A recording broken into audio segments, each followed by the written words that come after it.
Beginning. First contact was not gentle.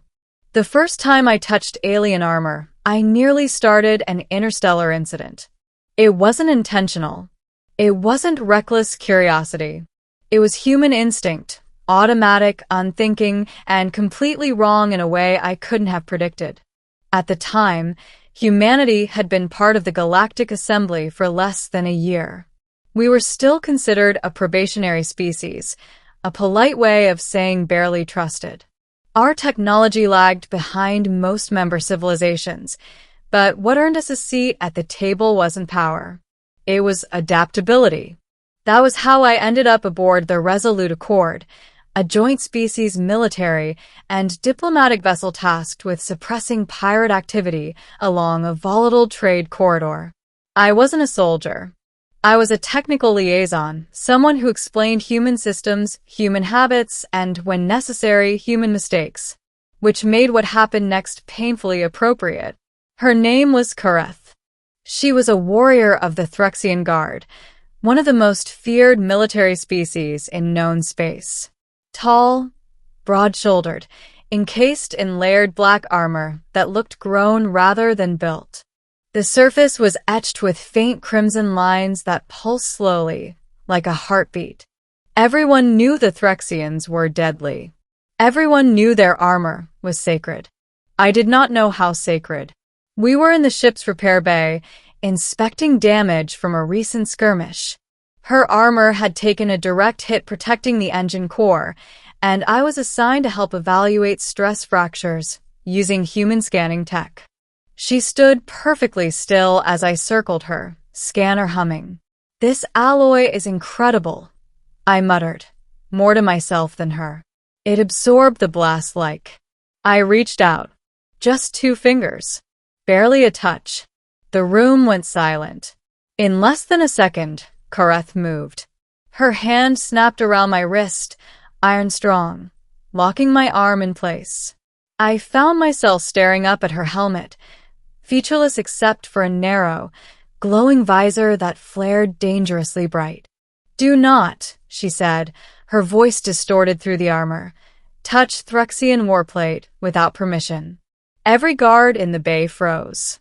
My heart slammed against my ribs. I'm sorry. I didn't realize." "You did not," she interrupted. "That is the problem." She released me and stepped back, armor settling with a low, resonant hum. I expected anger. Instead, her tone shifted, controlled, sharp, almost instructive. "You touched it incorrectly," she added. That was when I realized this wasn't over. Middle. Armor is not what you think. Later that day, I was summoned to the observation deck alone. Kareth stood near the viewport, stars stretching endlessly behind her. She hadn't removed her armor. Threxians rarely did in public. "You are human liaison Jonah Mercer," she said without turning. "Yes," I replied. "And I want to formally apologize." "Your apology is noted," she said, "but insufficient." I swallowed. "Then tell me how to make it right." She turned. Up close, the armor was even more intimidating. It wasn't rigid like human plating. It moved with her, flexed subtly, responding to her posture and breathing. "Your species treats armor as equipment," she said. "A barrier between the self and danger." "That's accurate," I said cautiously. "For Threxians," she continued, "armor is an extension of the self. It is bonded, grown alongside us. It responds to our neural patterns, our emotions, our intent." I blinked. "You mean it's alive?" "Not alive," she corrected. "Aware." The correction carried weight. "When you touched it," she said, "you applied pressure as one would test a material. You did not acknowledge me." I felt heat rise in my face. "I didn't mean to disrespect you." "I know," she said. "That is why I did not strike you." That was reassuring. "Probably."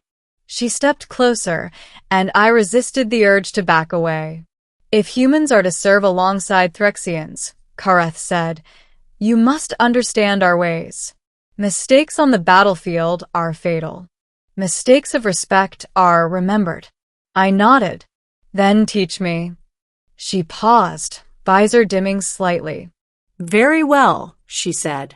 But understand this, Jonah Mercer. Correction is not punishment. It is preparation. Learning the weight of honor.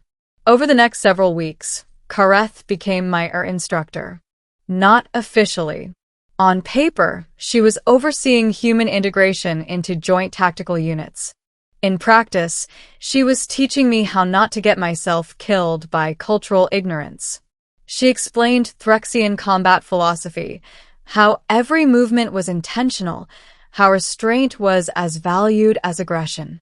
Their warriors trained from childhood, bonded with their armor during rites that blurred the line between biology and technology. Your species fights to survive, she said once during a strategy simulation. And yours? I asked. We fight to be worthy of survival. That difference mattered. Slowly, trust formed. She allowed me closer during inspections, taught me where to stand, where not to look too long, how to read subtle shifts in her armor's glow as emotional cues. One day, during a maintenance cycle, she gestured toward her forearm. Touch here, she said. I hesitated. With permission? Yes. This time I didn't poke or prod. I placed my hand flat, gentle, acknowledging both armor and warrior. The surface warmed beneath my palm. Not heat, but resonance. Like a low vibration that traveled up my arm and settled in my chest. Kareth inhaled slowly. You learn, she said. It felt significant. Not intimate, not romantic, but deeply personal in a way that defied easy categories. The battle that tested everything the pirate ambush came without warning. Multiple hostile ships dropped from fold space, weapons blazing. The Resolute Accord shuddered under impact as alarm screamed. I was in the command corridor when the lights cut out. Emergency red flooded the halls. Boarders, someone shouted. I ran. That was my first mistake. I turned a corner and nearly collided with a towering shape moving fast. Kareth. Stay behind me, she ordered. Before I could argue, a plasma bolt scorched the wall inches from my head. She stepped forward, armor flaring crimson, absorbing the impact like it was nothing. The pirates were brutal, desperate, poorly trained, but numerous.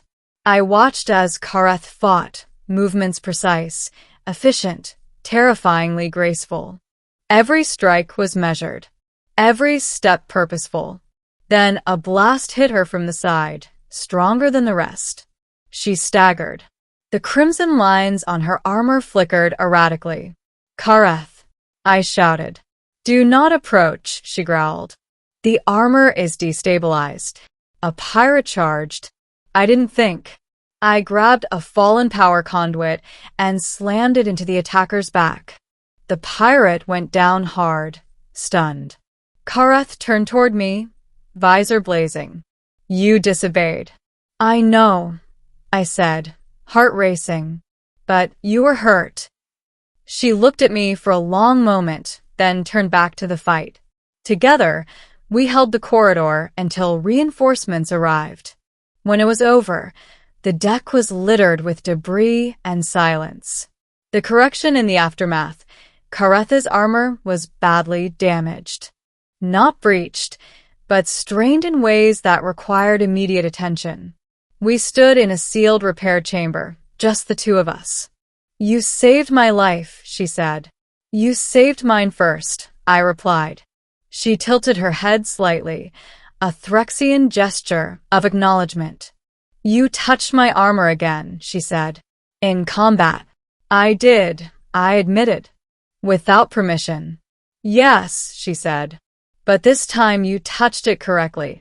I frowned. I don't understand. You acted in defense of another, she explained, with intent aligned to mine. The armor accepted it.